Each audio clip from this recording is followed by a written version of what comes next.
Hello, everyone. I'm Andrew Dacres, Chief Executive of West London Business. And in the next 15 minutes or so, I'm going to give you a whistle-stop tour of how to navigate the West London labour market. I'm going to kick off with giving you a bit of a flavour of the shape of the West London economy. Then I'll take a look at the differing natures of the private, public and voluntary sectors, some of the factors that you may want to consider as you set out on your career journey. Then we'll talk briefly about the different business functions that exist within different sizes of enterprise and how they can present different routes into a sector or business of your choice. We'll move on to consider the pros and cons of different sizes of business, from large through to small and medium-sized enterprises, sometimes referred to as SMEs. And then the meat of my presentation is going to be around employment patterns and some of the future trends that we're currently predicting. And I'll wrap up with some brief reflections on the essential and digital skills that many employers are now seeking. I'm going to move along at quite a pace, but don't worry, these slides will be available after you've listened to this video recording, and will be available, I'm sure, from the West London Business website as well, westlondon.com. So to kick off, a very quick overview of what we mean when we talk about West London, perhaps slightly different to what many would imagine. We talk in terms of Northwest London being our West London. These 7 boroughs, Hammersmith and Fulham, Hounslow, Ealing, Hillingdon, Brent, Harrow and Barnet, that work together very closely on a number of different projects and programmes, and that's the same geography that the West London Business team map onto. Economically, it's a hugely significant geography. 73 billion of GVA, of revenue, is generated every year. That's certainly pre some of the recent COVID challenges that we've been facing, and I'll come on to that later. But that makes these 7 boroughs arguably the second largest economic cluster in the UK after the Central London Economic Zone. So we're pretty lucky to be living and based here, in the variety of opportunities that it offers, and the volume of jobs in different industries. It's worth pointing out, perhaps before I move on to my next slide, that there are 2 quite critical economic hubs in Northwest London. One is Park Royal and Old Oak, where we've got a flag in the graphic. Park Royal is the UK's largest, or maybe second largest industrial estate, so almost 2,000 businesses based in that area. And then, of course, we have Heathrow, which, as a vast airport, the UK's largest, one of the largest in the world, is our gateway to the world. And it's Heathrow that has seen, as it's grown over the past 60 years, we've enjoyed wider economic growth across West London, as employers have sought the advantage of being closely located to the airport. Now, I said we've got a 73 billion GVA economy, which is an extraordinary number, and you may wonder how that breaks down and where some of the largest concentrations of activity lie. It is very concentrated, and I'm just going to pick out for you here some of the larger clusters. The largest slice of this pie, of course, real estate activities at 18%. Quite a lot of that ties back to landlords, often sort of businesses in their own right, renting out different facilities for use. Then we have this 15% slice that's tagged as information and communication. I think critically worth noting that that includes the creative and media sectors, which are so significant for West London as a geography. So the likes of the BBC and ITV and Sky and all of their production activity is tied up in that 15%. Then we have an 11% slice, which is the wholesale and retail trades, as well as repair of motor vehicles. So very practical activity, keeping cars, buses on the road. But retail would, for example, include Brent Cross shopping centre up in Barnet, and Westfield over in White City. You've then got a transportation and storage slice that's at 10%. That's very well supported in good economic times, at least, by Heathrow and all the logistics activity there. But despite the contraction of Heathrow recently, the need to continue to import and export goods has seen cargo activity remain pretty strong at the airport. And then at 7%, we've got the construction industry. And hopefully it won't have escaped your notice that despite some of our recent economic challenges, there is still plenty of cranes across West London's skyline. So new buildings being built, but also a huge building stock that needs to be maintained and serviced. So that gives you a bit of a flavour of the some of the bigger concentrations in the economy. But alongside that, there are critical, slightly smaller slices, whether it's education or healthcare, that are also offering significant numbers of jobs locally. On this slide, I'm just sharing perhaps some very well-known brands to many of you. I'm sure the likes of British Airways or Sky will be familiar, but of course there are less well-known but still very impressive businesses that are located in our geography. And just to pick out three, the first that has always been a favourite of mine is Ormiston Wire in Isleworth, one of the oldest family-owned companies in the UK, established back in 1793, and their specialism is producing wire, and they've produced wire for everything from Harry Potter movies through to suspension bridges, so an extraordinary capability in that firm. Pentland, based up in Barnet, they're owners of the Speedo brand, so much of our swimwear tracing its way back to Pentland. And then Brompton Bicycles, you may well have seen that they're folding bikes coming on and off trains and buses, but you may not be aware that they're based in London Borough of Ealing, in Greenford, manufacturing some 50,000 folding bicycles every year in that bit of West London. So fantastic businesses of lots of different sizes that are offering jobs and constantly recruiting in our geography. I said different sizes. I think it's useful to have a sense of the spread of businesses across the different sort of strata of size of companies. And we often talk in terms of micro, small, medium, and then large, sort of very large enterprises.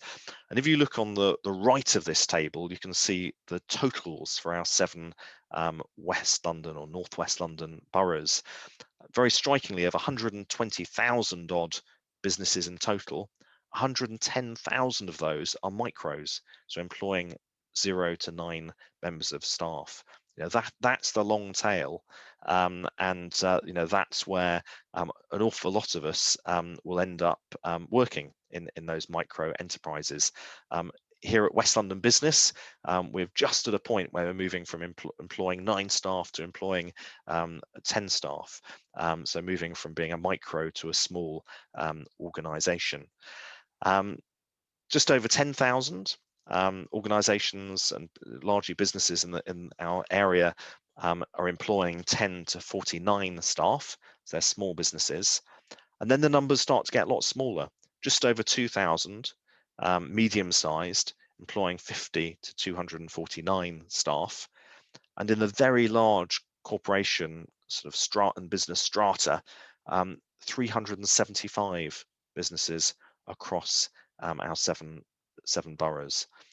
They have a very high, you know, obviously a high concentration of staff numbers in that small number of organisations, but it's an interesting spread that I think is not always visible as we travel around our West London.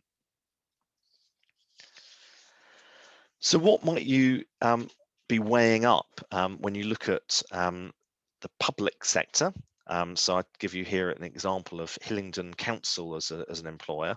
The private sector, we've got Coca-Cola European Partners based in the sub-region, or voluntary non-profit organisations that will have a combination of volunteers helping them as well as paid professional staff. And I give the example of Green Corridor, a very long established non-profit organisation in our geography.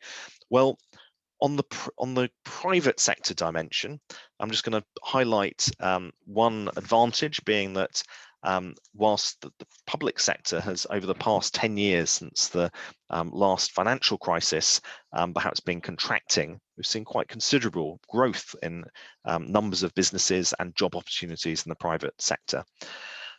Perhaps a disadvantage of working in the private sector is often private sector organisations can be very competitive environments with quite a strong emphasis and pressure to deliver on sales to make sure that the revenue keeps coming in to secure long-term growth and employment. In the public sector, by contrast, you'll perhaps more often come across a staff ethos and culture that is very strongly focused on positive social outcomes, which can be very attractive. That's not exclusive to the public sector. That is perhaps a growing trend in many businesses, but it's perhaps at the root of all public sector organisations. The downside, though, may be that you're faced with slightly lower pay on average compared with the private sector, but that's not always the case. The voluntary and non-profit sector, by contrast, very strongly socially and sometimes environmentally focused in terms of their purpose and the outcomes that they're looking to achieve. But there is a constant focus on fundraising and sometimes quite a high insecurity of income, which can then play through into staff roles not being so secure either. So that's a flavour of some of the factors to weigh up. But as I said, we will circulate these slides for you to peruse the detail more in your own time. It's worth bearing in mind as you figure out how you're going to launch your career and where you're going to start applying for jobs, that if you have a particular sector or business in mind, and you may even have a particular job role that you're sort of keen to pursue. It's not always the case, though, by any stretch of the imagination. That you may find that different functions of a business or sector provide you with a way in. So it may be that long term you want to work in finance or operations in a particular organisation. Let's say Coca-Cola Enterprises, who I mentioned previously, but it might be that the current openings are in information technology. So it may be that you can find your way in through that sort of back door of one function to then later move internally into a different part of the business. And I think it's also, of course, important to note that these are larger businesses. Medium and large businesses are likely to have all of these different functions quite clearly defined with job roles within them. In a smaller business or a micro enterprise, it may be that one person is covering several of these functions, which can in its own right, of course, be a fascinating job role and give you some real diversity of responsibility quite early in your career. In large organisations, as I've just alluded to, you may therefore find more opportunity to specialise because there's a much larger workforce, so everyone's got a different area to focus in on. It may also be that a better known or bigger known brand might be a useful launch pad for our other career opportunities later on. However, in a small or medium-sized enterprise, you can find yourself with greater opportunity to develop skills and knowledge in a variety of areas, as I mentioned. However, in smaller organisations, you may find that sometimes they find it harder to identify the resources to invest in training and development of staff, whereas in a larger organisation, they've got more scale and more structured and extensive training programs. There are lots of other factors in there, but I'll leave you to read those, explore those in your own time. So moving on to employment patterns and what changes we're currently witnessing in West London. This has, of course, been an extremely volatile time for our economy through the pandemic. We've got higher levels of unemployment than we've experienced for a long time. We've got over 150,000 local residents that are currently on this so-called furlough scheme, giving them sort of temporary respite and sort of break from their jobs with the hope that they'll be able to return to those jobs over the coming months. Now, you'll see in this sort of in the data in front of me that I suppose the good news is that over the sort of 6-year period from 2019 to 2025, we are seeing growth in our GVA and the turnover of the economy in a vast majority of sectors. But the level of growth does vary quite substantially. It doesn't always translate through into more jobs. So water supply, we're seeing growth in economic activity, but not necessarily extra jobs being added in. By contrast, though, in health, real estate, and IT, some administrative roles and education, we're seeing a fair few, in fact, some thousands of additional jobs being added into the local economy over this sort of 6-year period. If we zoom in down to individual occupations, it's perhaps worth noting that we're going to see some quite substantial growth in functional managers and directors sort of roles and positions. That's what's currently forecast by economists that have been doing work for the West London Alliance group of boroughs recently. So growth from 2021 through to 2030 of some almost an extra 14,000 jobs of that type, and around 12,000 jobs being added into the information technology and telecoms professionals space. So some pretty steady growth in those areas in the years ahead, we think, through to 2030. Also growing demand coming through for business, finance and related professions. By contrast, the 3 of the occupations that we think are going to see the lowest growth in sort of demand for occupations are in nursing and midwifery, construction and building trades, and also elementary admin roles.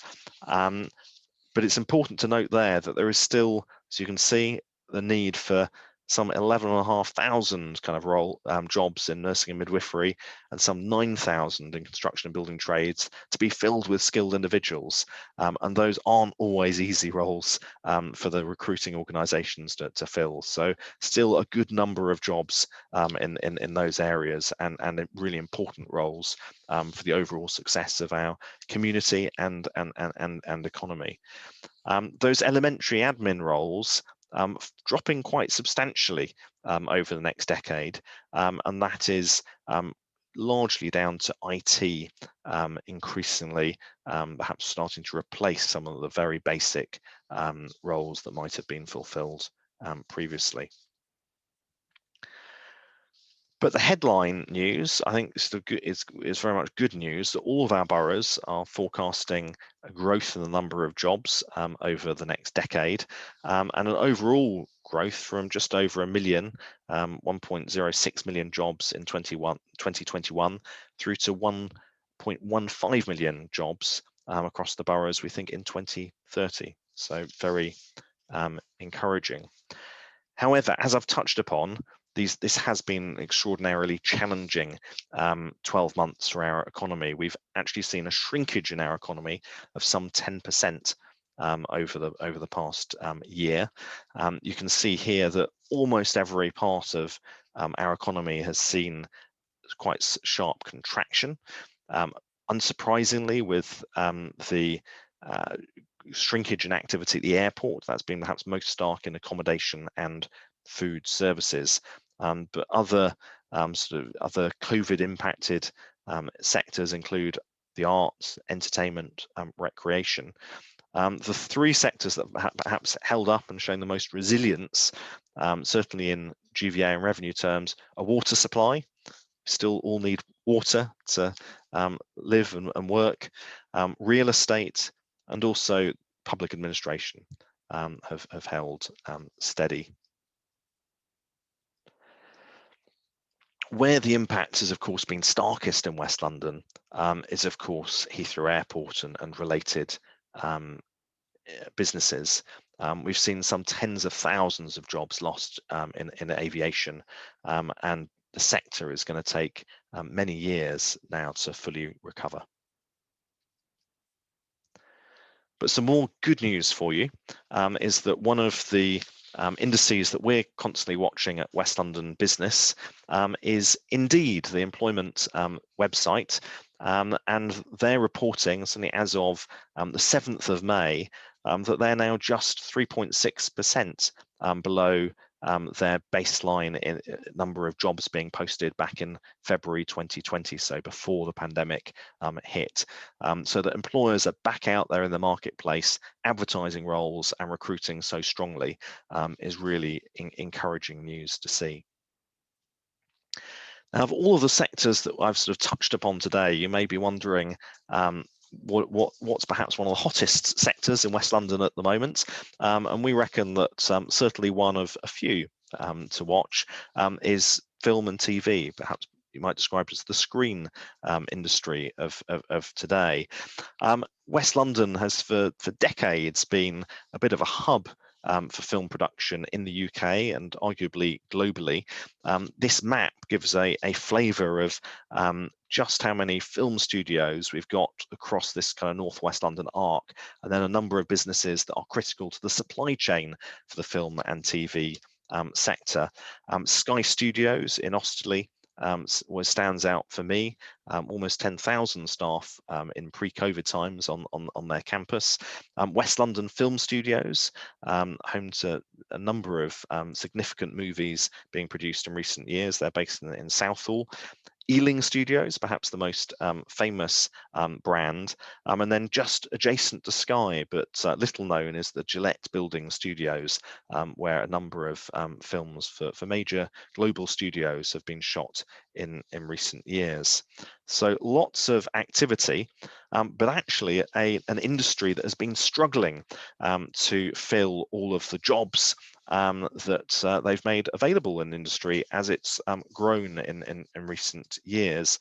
And this is, I suppose, it has to be said, a changing picture. If I'd been delivering this presentation to you 10 years ago, our concern might have been too many young people coming out with different media related qualifications, struggling to find the volume of jobs. But right now there is undoubtedly a shortage. And I think often for roles that might not be very visible, you might not even have heard of.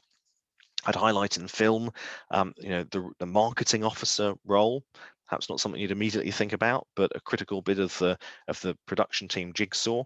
Production accountants have often been difficult to recruit for in recent times. In the video effects, VFX sort of space, we're hearing a lot of employers at the moment talking about the move to virtual production, with screens becoming the backdrop to film sets, rather than having to fly actors around the world or drive them to different locations. With a flick of the switch, the set and backdrop changes, and that requires virtual production managers, a new emergent role.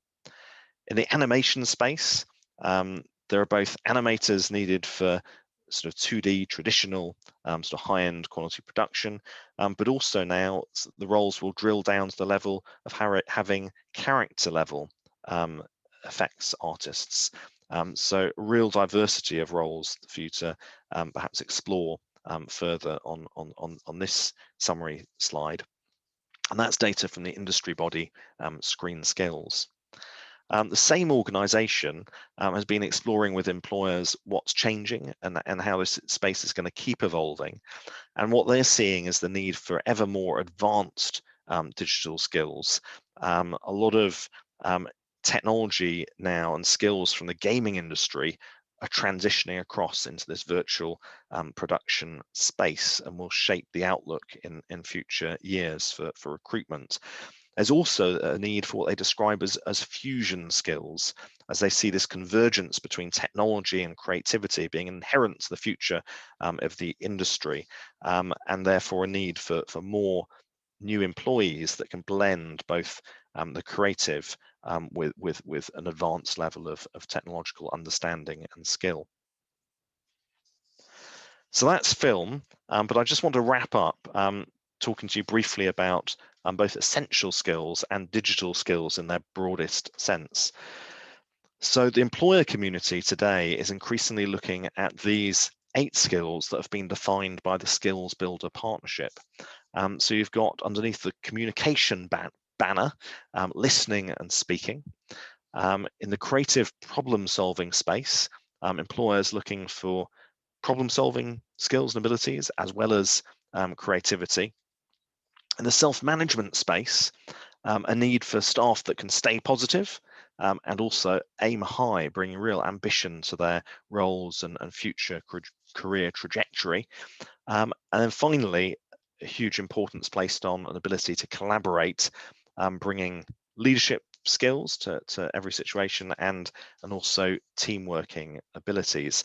And the Skills Builder Partnership on their website have defined in much more detail what this means, both from staff coming in at an entry level, relatively little experience, right the way through to senior leaders. So this is a framework and way of measuring your essential skills that you can start in your teens and 20s, but equally in your 30s, 40s, 50s, 60s, you should keep coming back to check your progress and continued development. So that's essential skills, but what employers are also talking about is the criticality of digital skills. And on this slide, you can see along the bottom, the proportion of employees that employers now think need to have advanced digital skills. And so what's striking here is that you've got some 12% of employers that are saying that more than 75% of their employees in their business are going to have advanced digital skills. 15% of employers are saying that 51 to 75% of their workforce are going to have advanced digital skills. The other end of the spectrum, only 20% of employers are saying that they need no advanced digital skills in their workforce. So, you know, this move up the digital skills spectrum is becoming quite stark. And what you might think, well, what does this really kind of mean in practice? Well, employers are saying that in terms of some of the baseline digital skills that they're now expecting, all staff need to have a pretty good awareness of cybersecurity.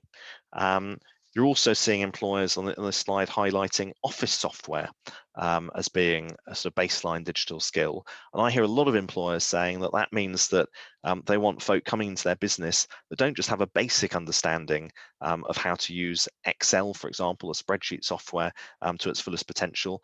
They want folk coming in that have got intermediate, maybe even advanced skills in Excel. So they're really comfortable handling spreadsheets and starting to manipulate data and interpret the data in an Excel spreadsheet.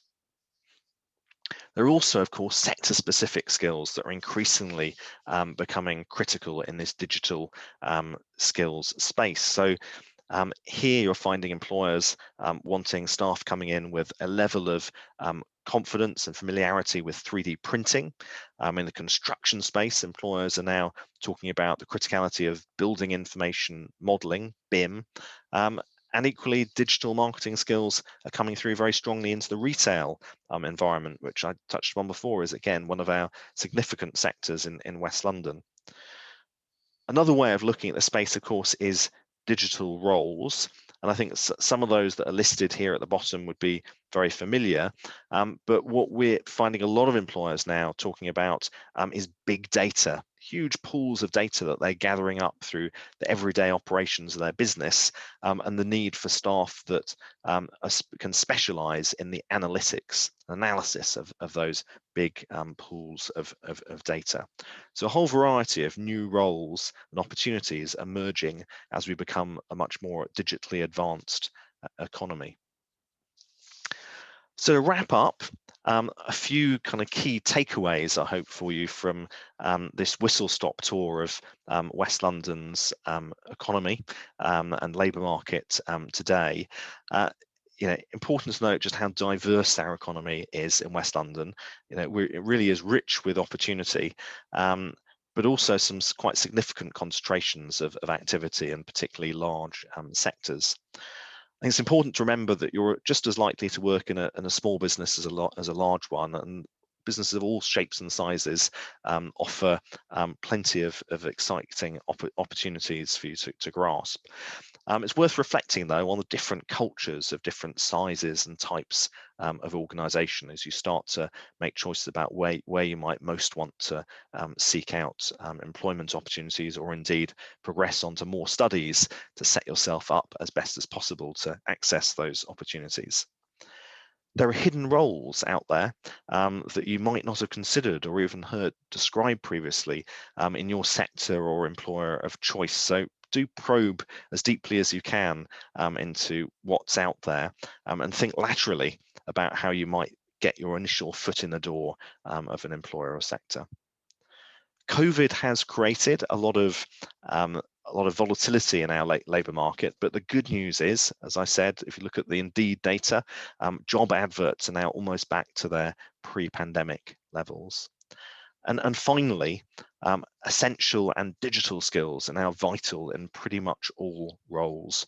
And your progression over the years is going to rely on a continuous personal improvement approach throughout your working life, not seeing your time at school or college as the end of your journey, but perhaps just the beginning to all the learning and discovery that's still in store. Thank you for listening, and please do let us know. You can email me or any member of the team at West London Business if you think there are any key questions that we've left unanswered and you'd like us to address the next time we bring this video together. Thank you.